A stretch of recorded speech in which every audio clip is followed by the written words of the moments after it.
Fight for your values and fight for your friends. Fight through this blight, find the light at the end. Through the age of the dragon, the people will talk of the day they were saved by a hero named Hawk.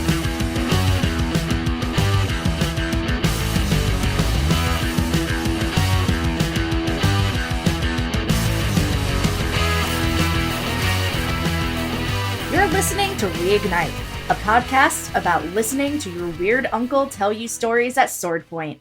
I'm Frankie. And I'm at AK Stormageddon. And so we leave behind the hero of Ferelden and move on to a new story. Varric Tetris, a dwarf, is dragged in to sit before the Seeker, Cassandra Pentagast. She is looking for the champion and believes that Varric can reveal where they are.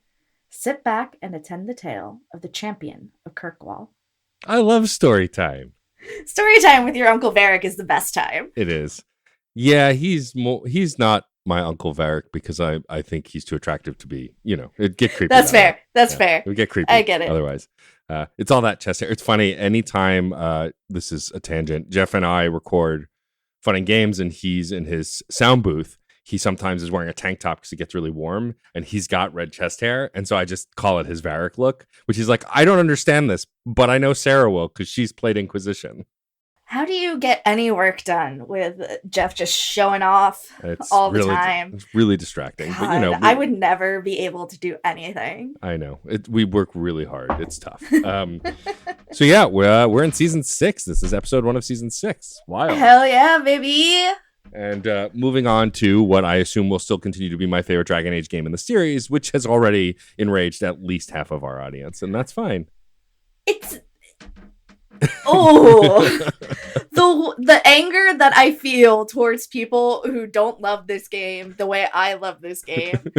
Like, okay, you know what? Fine. I will let you have being wrong out there because you know what? You have an inalienable right to be incorrect in your opinion, and that's fine. This game is cinematically beautiful. Yeah. And I will fight anyone in a Denny's parking lot about that.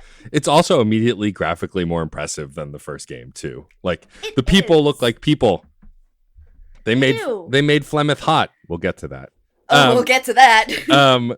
Yeah, no, I agree. I mean, so it's funny because I have a lot of friends who are actually defenders of this game, and of course I'm overreacting. And we in our community all like to discuss why people like the certain games and why. But I think this game gets the short end of the stick because it was under rushed development. The dungeons are very samey. A lot of the explorable areas are samey, and mostly only the city got the developmental love that like a lot of the last game got. And so I can see that. But also, as we've discussed on the show many a time, I lately have preferred more linear experiences. Now, don't get me wrong. I mean, my game of the year so far this year, as of when we're recording, is Dragon's Dogma 2, which is a massive open world game. So, like, it depends on the game. But for the BioWare experiences that I've been on, the reason Mass Effect 2 and 3 tend to be my preferred games to the first one is they're less open-ended. They are more directed. You can still explore, whereas the first game is like, I don't know, go somewhere. And so, both have their place, and one is not necessarily better than the other, but my preference leans into this kind of game. Also, this feels more Mass Effect-y because you are playing an established character in the world, like Commander Shepard, as opposed to creating a character from scratch who has an origin separate from everything else. Hawk, while doesn't really have much of a story until you take control, is still a character who existed, was raised by parents, and existed in this world before you take over as him in a similar way that Commander Shepard also existed previously to the player engaging.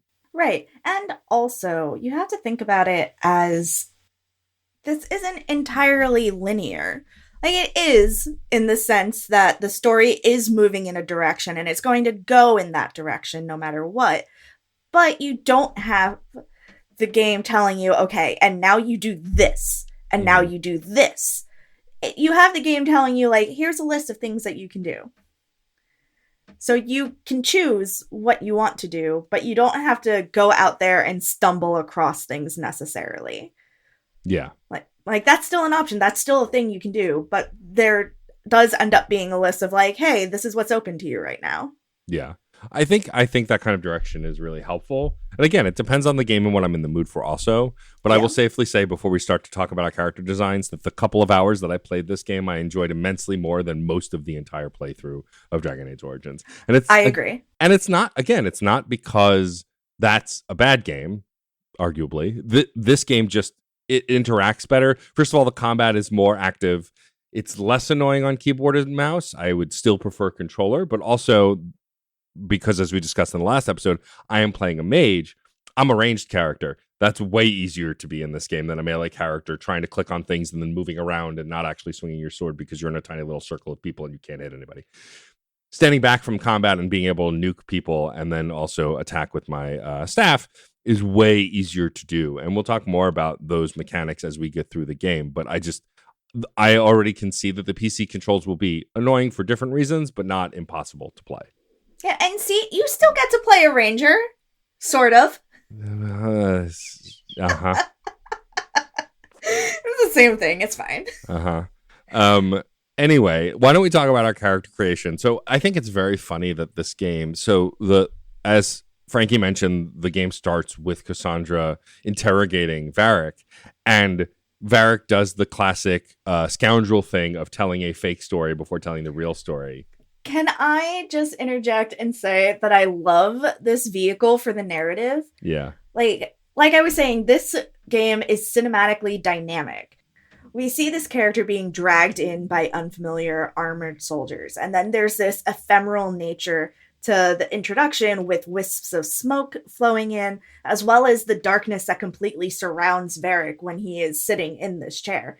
You see no features of this room. You just see Varric and Cassandra. It's like they're taken out of time and in their own liminal space. Yeah. And that's just amazing storytelling. Yeah, it's what I would assume is partly shortcomings due to not having the development time they might want. And so creating a very detailed room that they will only cut back to every so often didn't seem a priority. But it does then make it seem more fanciful when they're in this kind of black box, black void, which I think helps the storytelling and doesn't hurt it.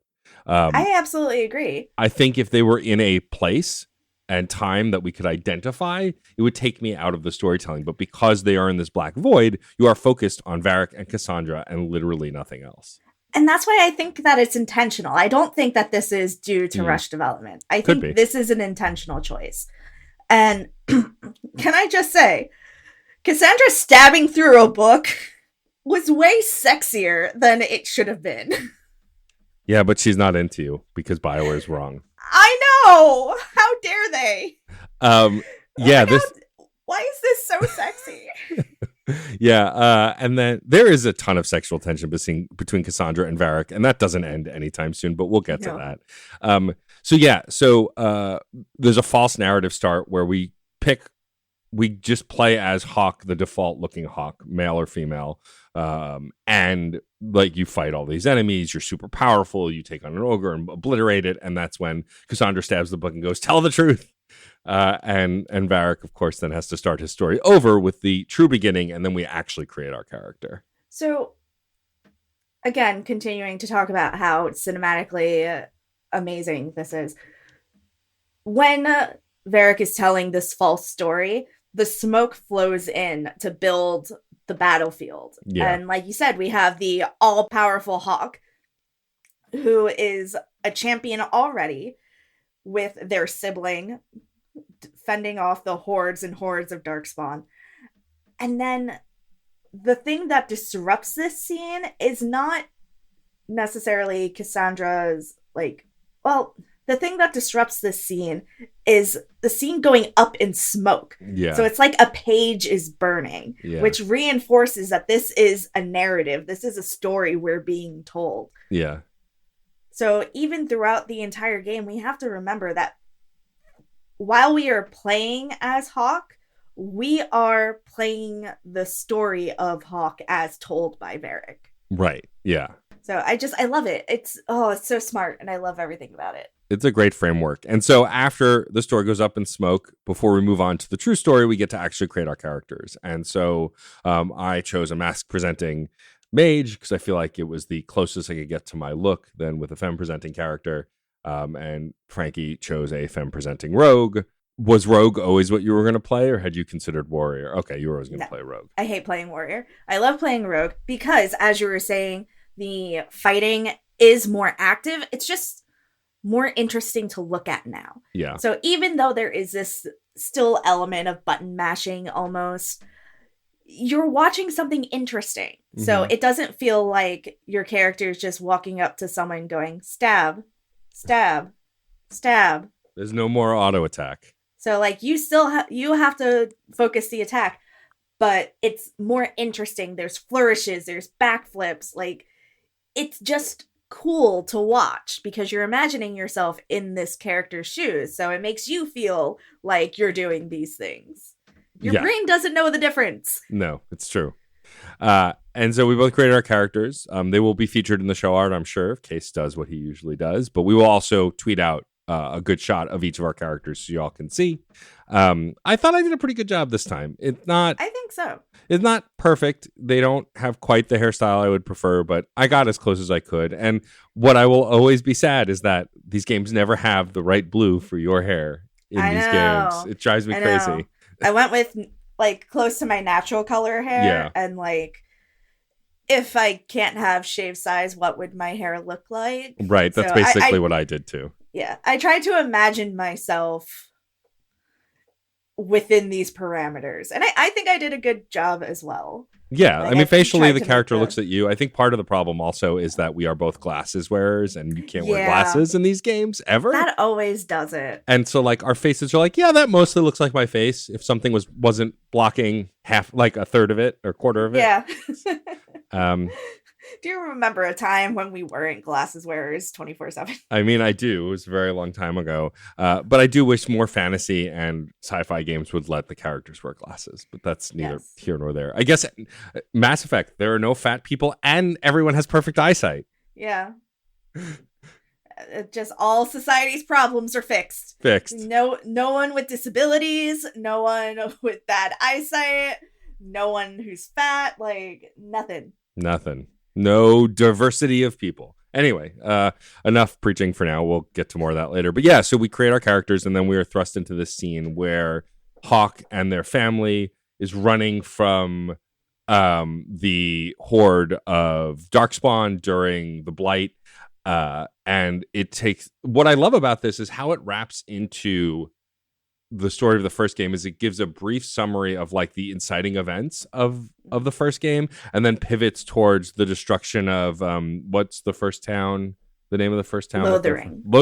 The destruction of Lothering, which is a pivotal moment in the first game, and then refocuses on Hawk's family, who are running from Lothering, who lived in Lothering, lost their father and ran. It's the mom and two siblings and Hawk. And what's really also interesting is, like Andromeda many years later, your family's appearance changes. Now, I don't know if it's based on your design, but the family's design changes every game. Because I've started this game several times now, and my brother and sister never look the same, which I think is really interesting because most games would just standardize that, but this doesn't. It's based on the preset that you choose. Got it. So whatever you like do the cycle presets, like whatever you use as your base, that's what they'll be based on. So for me, my Bethany has short hair. Mine too. So we must have chosen similar presets. Yeah. But it's so weird to see them look different. Yeah. I'm so used to my Bethany with long black hair, and now she has this like short bob. And then what's the brother's name? Carver. He's got this classic almost Chad meme look. Like he's got a square jaw and like longish hair, like medium length hair. Yeah, very different from the characters that I had in my first and second playthroughs. I wonder if there is a collection of what the family actually can look like, because Leandra also the mom also looks different. Yeah. And I love that as a mechanic because your siblings, you're related. So whatever your design is, your siblings should reflect that in some way. Yep. So I do really enjoy that. Out of curiosity, how hard do you have to resist just choosing Purple Hawk all the time? Well, so I will say that being that we're playing the characters as ourselves, it's not as hard in these early situations. Once we get to Kirkwall, it's much easier. When my life is not being threatened, being snarky is much easier for me. But I mean, that's where I lean. I live between Green and Purple Hawk.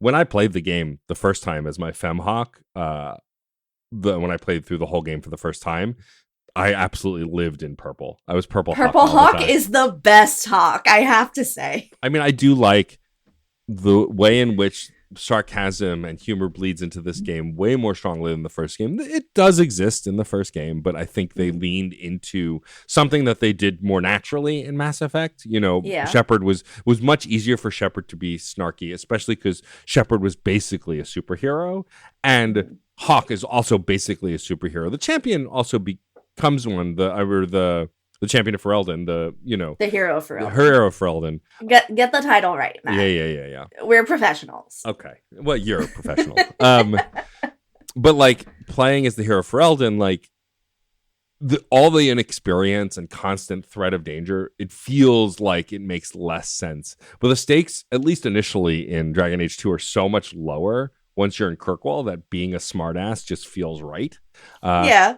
And then, fuck these guys. Right. And then when we get to the third game, because of the circumstances the main character finds themselves under, I think it's easier to be snarky in that game too. Whereas the level of inexperience and overwhelm in the first game, you can be snarky, but mostly you can just be mean. And that feels more in line with the kind of traumatic experience you're going through.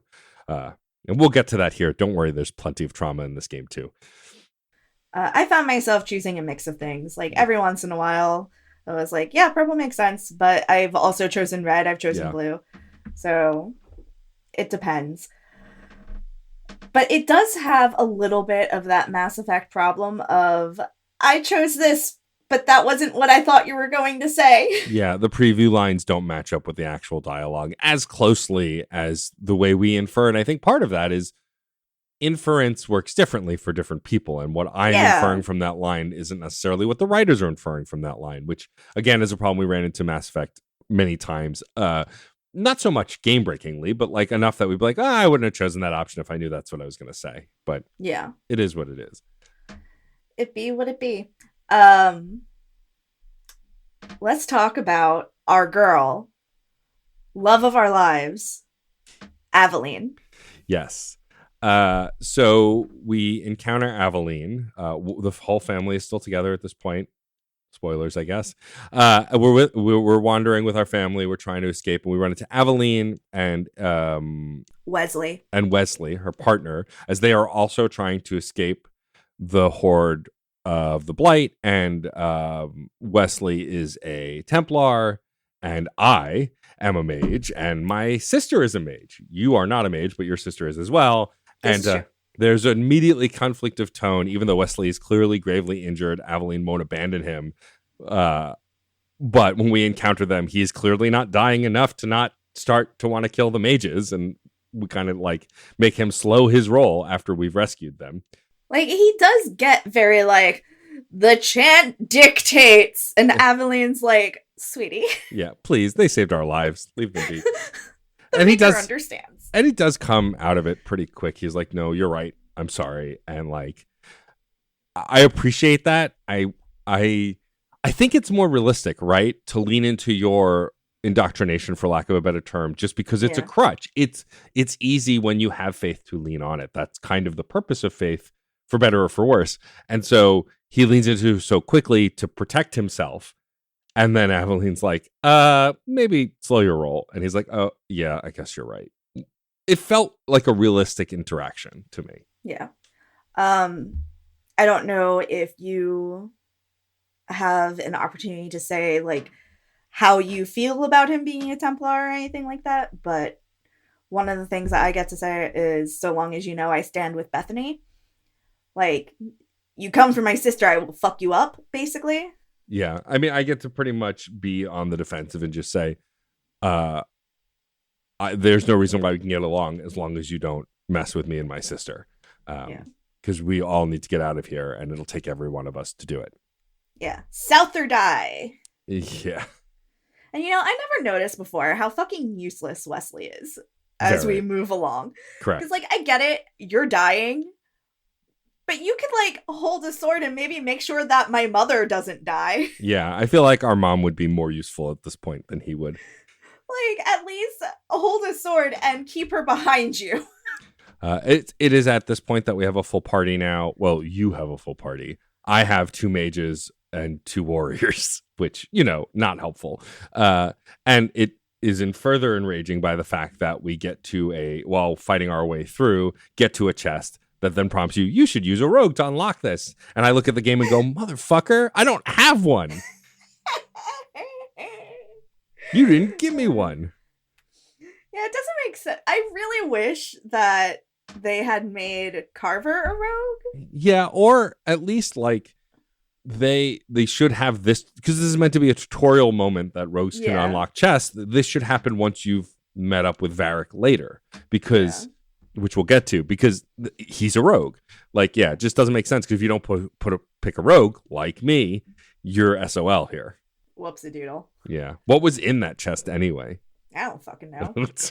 Nothing why memorable. Why would I know? Yeah, I don't know. It was just stuff. So, as we progress, Wesley is useless. We have our complement of characters. And as we enter this large clearing, an ogre appears, and one of our siblings goes charging at it. Yeah, so it's funny. I think I asked this on air last episode, but I remember in my first playthrough when I was playing FemHawk and I was a warrior, that my brother Carver dies, and I was like, "Oh, I wonder if that's always the case." And you went, "You'll see." Well, actually, I think my exact question was, "Well, if I'm a mage and my sister's a mage, how does this play out?" And you were like, "You'll see." And lo and behold, when this moment happens, Bethany charges in. The ogre grabs her, squashes her, and tosses her to the side. And then we fight it. And I'm assuming this. Now, I'm curious for you as a rogue, which one of your siblings dies? Carver. Okay, yeah. So I guess unless you're a mage, Carver dies. Yeah. And if you're a mage, then Bethany dies, because you can experience the breadth of the mage storyline through yourself instead of Bethany. Exactly. Interesting. So that happened. I was genuinely shocked and sad because I like Bethany as a character. Bethany is great. I have no idea how Carver is, because this will be my first experience. He seems Have like fun. he seems like a little tool, but I guess we'll see. And I have a sense of where that'll go as well. I'm sure he's great. And so then after this happens, then the whole party rallies to fight the ogre. Can I talk about real quick? Yeah. So, once the ogre's dead, Leandra goes to your sibling's body, and she is grieving, obviously. This is her child. Yeah. Carver and Bethany are twins, so, this is her baby. Yeah. And her reaction, no matter what you say, is basically, fuck you, this is your fault. Yeah. And it makes me so angry. And then I'm like, I get that you're grieving, but I'm also your kid. Yeah. And it's not my fault that my sibling got targeted by an ogre. Yeah. It's the ogre's fault, obviously. Yeah. The ogre killed them. Sure. But I think this is designed to get that kind of reaction out of you if you have any compassion for your family, is baseless blame like that is heartbreaking. And people say things like that during grief. And so it's interesting. I don't know if it's appropriate for this character. I don't remember all of our interactions with our mother in my previous playthrough, but it is a realistic grieving moment, even if it is anger inducing. No, for sure. It is definitely realistic, but it makes me personally angry. No, and of course. If I were in this moment and my mother were saying this to me, this is your fault that your sibling died, I'd be like, the hell it is. Yeah, it's totally impossible. Get the fuck up. It's totally impossible for me to imagine such an irrational interaction between you and your mother. Oh, goodness. It's a good thing she doesn't listen to this podcast. No. Thankfully, none of our parents do. Anyway, so after this moment, this heartbreaking moment, we start to get swarmed. We try to fight our way through, And then the only thing that is comparable to Varric's vision is we are greeted by a dragon who The shows dragon up. was real. And so the dragon shows up and annihilates all of the darkspawn. And then after killing all the darkspawn, lands and transforms into a gray-haired warrior woman who we quickly find out is Flemeth, Morgan's mother. Sorry. Mommy? Sorry. Yeah. Mommy? Yeah, Flemeth got a glow up in this redesign and is very attractive. Chef's kiss. And this is the first thing on this game that makes me believe that queer people worked on this game. Absolutely 100%. I mean, I'm sure queer people worked on the first game too, but this moment is like, okay, I understand. She's serving cunt. Oh, absolutely 110%. It's there. Yeah. And so we have a conversation with Flemeth about how, we thank her for coming to our rescue. We ask who she is. We find out she's a witch of the wilds. There's a lot of like back and forth. And we story. Exposition. We plead with her to help us. Like she says that you should be on your way. And it's like, we'll never make it through. And we plead for her to help us. And she's against it at first. And then she's like, well, you know what? You might actually be able to help me. And it's funny because I remember us alluding to something in last season that now became clear because now I remember what we do for Flemeth and it makes everything else make sense. It doesn't explain the redesign, but that's a whole other can of worms. Anyway, so we agree to help, but she does insist that there is a small problem that has to be dealt with first. As we see, just a teensy little thing. We see Wesley getting worse and becoming corrupted by the darkspawn blood, which we've seen in the previous game, and we know what it does. It kind of rots the human brain until they can kind of only function very basically, and it's an unpleasant and painful existence. We've seen it before, and Aveline is not okay with it, but Wesley insists. He doesn't want to live like this. He needs her to do it. And then you were presented with an option where you can encourage Aveline to do it, or you can say that you'll do it. So yeah, this sucks. She has to decide whether or not to kill her husband or let someone else do it right in front of her. I tell her that it's up to her because I wouldn't want someone to take that choice from me. I don't think that I could kill my partner at their request. I don't think I could do it myself. But if it was a situation where they needed help to make that final blow, like what it turns out when Aveline does it, it's more Wesley's like holding it and she has to force it in. So it is like very much his decision to do it. I don't know. I can't really say. I like to think that I'm the kind of person that would do what has to be done for my partner. But I don't know. I can't say. Sure. But we aren't playing as Aveline. We are playing as Hawk. And so in this moment, when you let her decide, what does she decide? She does it. And so on the kind of opposite side as a people pleaser, but more so as someone who wants to step in when they see that others can't, I offer to do it. And she accepts, she nods and steps away. And it's the same thing. Wesley holds the sword and you just press it in. So it's still mostly his decision and you're just aiding. But while, again, if I were Aveline, I don't know if I could make that choice. As a person, especially who doesn't know either of these two people, I would like to think I would step up to help. In this moment, it feels more like myself to say, I'll do it if you need me to. And she agrees, and then it happens. And what I do like about this, though, is that the acceptance is very real. She's clearly upset, but she doesn't like. In some games, there's this like unnecessary fighting, or like you have to fight Aveline and knock her out to then do it. Like there's none of that. She understands and steps away. It's just they didn't pepper it with unnecessary combat or additional story beats. They let it be what it was, and I think the less is more. Right? It made it more impactful. Yeah, I agree.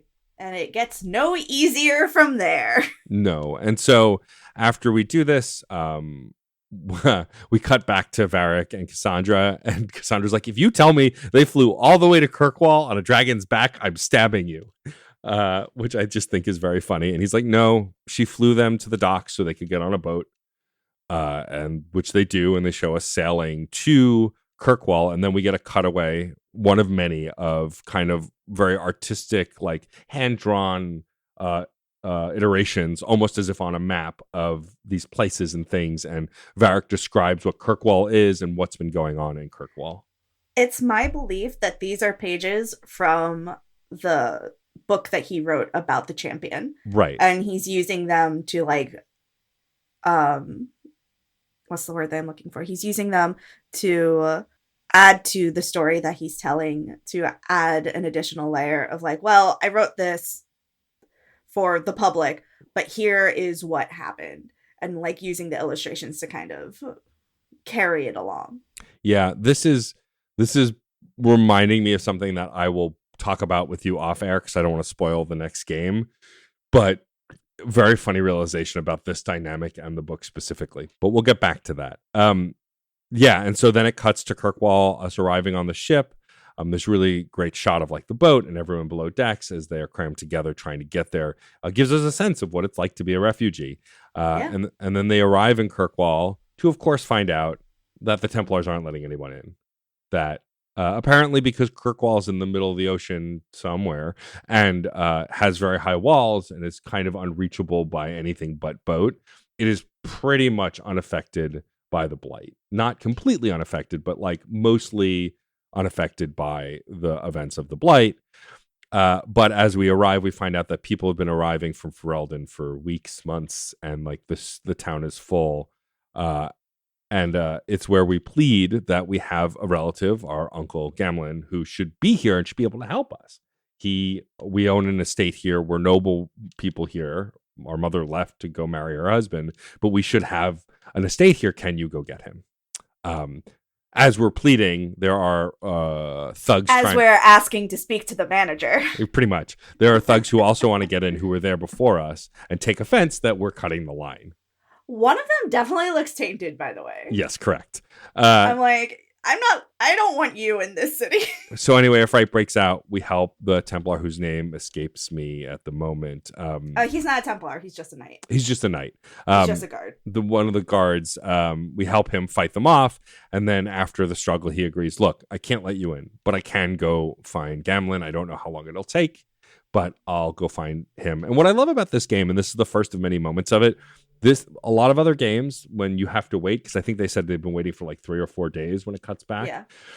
They would make you find stuff to do for 3 or 4 days. This game does not F with that. It just goes time passed, star wipe, and it does that multiple times. And while yes, I think in games we want to have every action under the control of our character, I do like that because they knew that they had to finish this in a certain amount of time and they need to tell the story in a certain amount of time. They do those things because I much prefer an uneventful time jump than piddling around, killing rats, or buying groceries, or whatever other meaningless tasks it would make us do. We don't have to worry about doing them. Yeah. And a city being overrun by refugees, it is somewhat of a practical issue. Yeah. Because you only have so much space. Where do you put all these people? You're not prepared for refugees. And how do you prepare? And how do you administer aid? The city of Kirkwall is not ready for this, and they don't know what to do. So the refugees are the ones who suffer. And as you said, we fight other people who want to get in, and we have to wait for our Uncle Gamlin, only for him to arrive and say something mean to Leandra. Immediately. He's immediately disrespectful to our mother and then to the rest of us. Fuck you. She may be a bitch, but she is beautiful. And then after a little back and forth, admits to us that this estate that they had is no longer gone. It was repossessed to cover debts. We don't know what kind of debts. We just know debts. ? And says, though that may be the case, he may have some other ways for us to get in.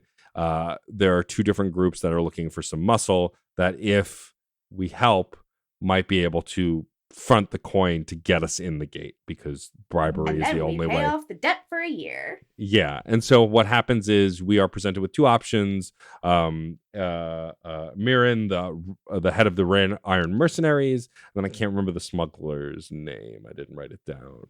Athenril, who's the leader of a group of smugglers, and we can take our choice of who to help join and then work off this debt for a year while we get into Kirkwall. And So who did you choose? Did you work with the smugglers or the mercenaries? Smugglers. I worked with the mercenaries. So fun that we're actually like being on flip sides this time. Yeah, I know, right? Oh, so weird. So I go over to Marin, who says that they have someone who's been dodging them and that owes them money, or had started a fight, or some kind of there was a disagreement between the Red Iron mercenaries and this person, and so we're instructed to go after them to bring them in. The person, of course, resists, offers to pay us more than what the mercenaries are paying us. We go, I don't think that's a good idea. Why don't you just come with us? They say, hell no. We fight them. We kill them. We go back. We become a mercenary. Okay. For Ethenril, somebody owes her money. I go, and this guy, he sucks. So I will happily bully him into giving the money that he owes, because there's a refugee woman there who is trying to get more money for something that she's selling. And she's like, if I could get inside, I could get more money for this. And he's like, but you're not inside, are you? So suffer. So I will happily bully this man. I just annoy him into giving me the money that he owes Ethenril. And he's like, fuck this, I'm out. Yeah. And he's just like, I can't be dealing with this. And he leaves.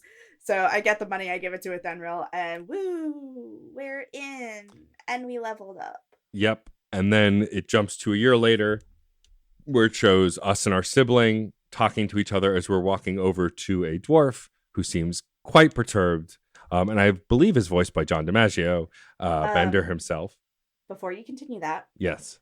In this year that passes, some things happen. Oh, you're right. I'm sorry. I skipped over, Varric does give a narrative connection as to what happens over the next year. Yeah. And a lot of shit happens in Kirkwall. Like the Canary land, they're stranded. The trouble with mages starts to begin because there's a Knight Commander, Meredith, who is cracking down really hard on her circle. There's just so much tension building in this city that it feels palpable. Yeah. But as you say, there's a cutscene to a ginger kid watching us walk by as we talk to a very disgruntled dwarf. We also get our first glimpse of Knight Commander Meredith, who gives a glower to this person begging on the street as well as she walks by. And then we get to hear the conversation between us, our sibling, and a dwarf who is leading an expedition into the deep roads, because now that the blight is over, the deep roads recess a bit and they want to go in treasure hunting, essentially, to get some stuff of value to make some money to help them survive. And he is very perturbed that we even asked to join them. He said he can't bring on anybody else. He needs as much as he can to bring back so he can survive, and kind of shoos us off, essentially. Yeah. What is the reason that you and your siblings have for wanting to join up with this expedition? To try and give them a baseline to survive, because they have so little money, and if they can go on this expedition, it'll help them set themselves back up to where they would have been had their Uncle Gamlin not gotten rid of literally everything. Okay. For Bethany, it's about we need money, we need power, we need status, we need something to hide behind so the Templars don't look too closely at me. Yeah, this is more, we just need something to kind of build us up. And my Hawk is at that point able and protect me from the mages, and Carver's like, yeah, that too. Oh, Carve. So I find that in casual conversation, I'm really comfortable being snarky, like Yes. you were saying. Yeah. Like, when the chips are down, maybe we shouldn't be a smartass. But when there's no stakes, who's gonna stop me? True. And then fucking Varric, I am reminded in this moment, in this cutscene where Hawk is pickpocketed, Yes. the thief runs away, Varric shoots him with a crossbow and pins him to a wall, gives a witty one-liner, takes his arrow back, punches the guy in the face, and tosses the bag of coins to Hawk. You made that shit up. Yeah. That didn't That happen. didn't happen. Yeah.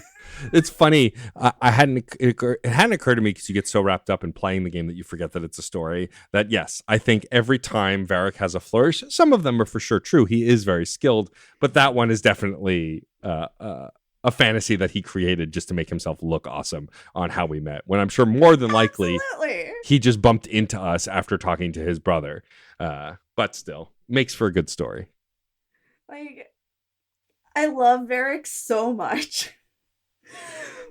But you cannot trust a goddamn thing he says. No, absolutely not. Like, he absolutely made this But up we don't know for the that soundtrack. now. But we don't know that now. If we're playing the game for the first time, we don't know that. But you and I know that because we've played it before.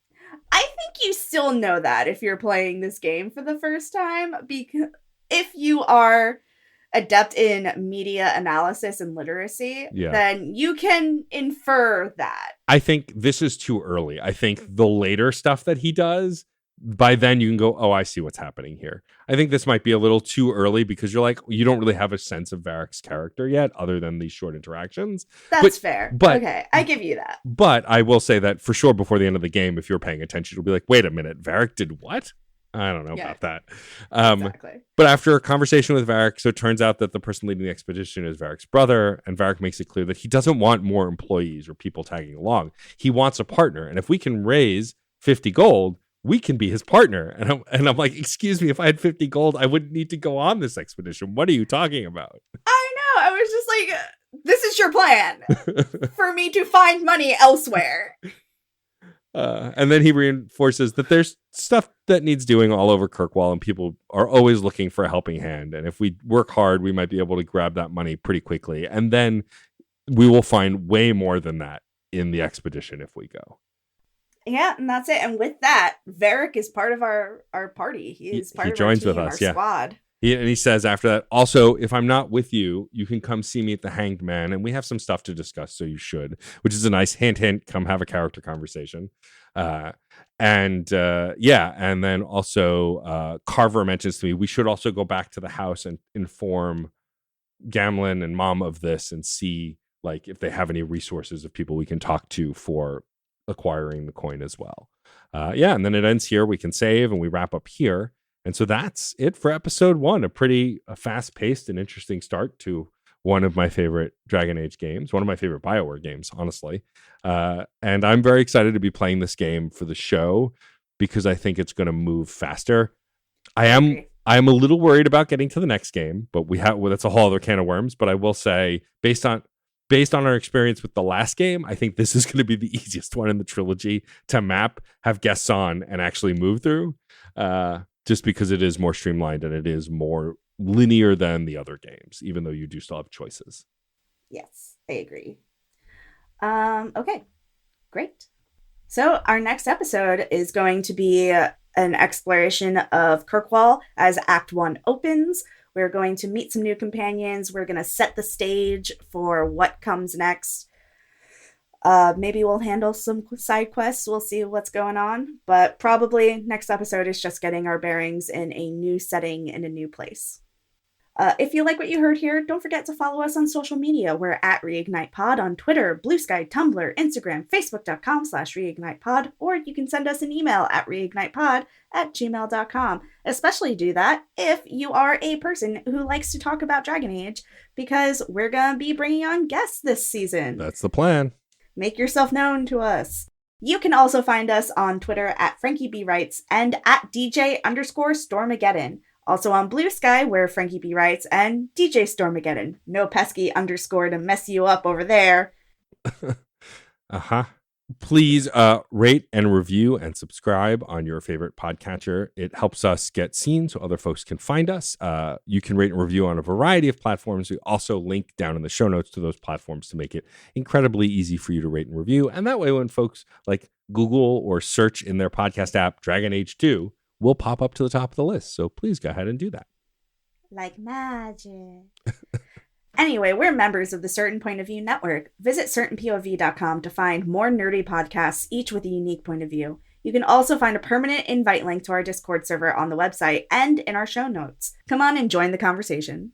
Some personal plugs. My usual stuff. You can listen to me besides here on the Fun and Games podcast that I host with the incredible Jeff Moonen, as well as the SideQuest series within that feed as well. The best place to find everything that I do, including the Patreon for Fun and Games, is at djstormageddon.com. That also has links to my merch store, which you can get a little bit of merch for here, but mostly just other merch that I have of my lovely face, the pixelated version, not the actual version. That would be creepy.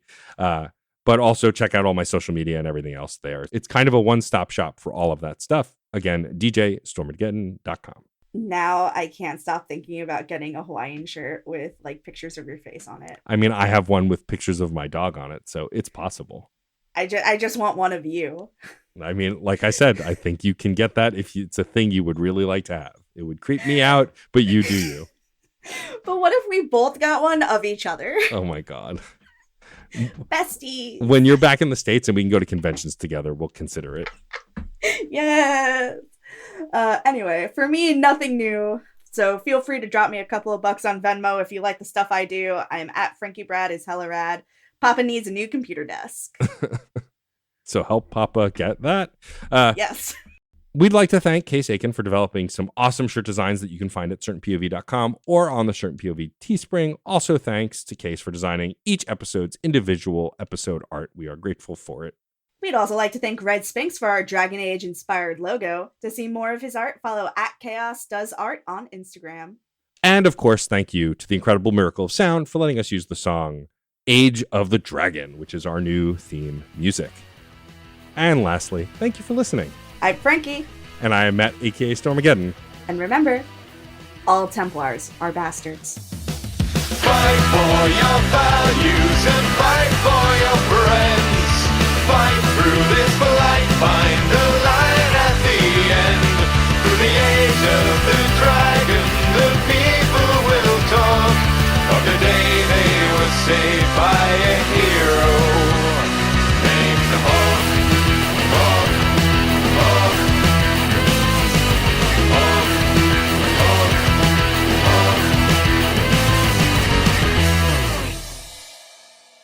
Do you feel like you're the only person in your circle who wants to go deep about video games regularly? We were like that too, until now. Welcome to Crossplay Conversations, the brand new bi-weekly topical video game podcast from Luke Lewis, Joseph Hooper, And Jacob McCourt. with many years of breaking it down separately on shows like the Left Behind Game Club, Player Podcast, and Lukewarm Games, the gang is finally coming together to publish their gaming group chat in audio form every other week. Expect roundtable reviews of the latest games, profiles of upcoming indies, and insightful conversations about essential topics in the video game industry. All with a mostly positive, insightful, and fun style. Crossplay Conversations debuts on August 1st with brand new episodes hitting every other Tuesday. Help us out by subscribing on your podcast platform of choice to get the first episodes delivered straight to your feed. And follow us on Twitter at Crossplay Convos for updates about the show. Cheers and happy gaming. CPOV. CertainPOV.com.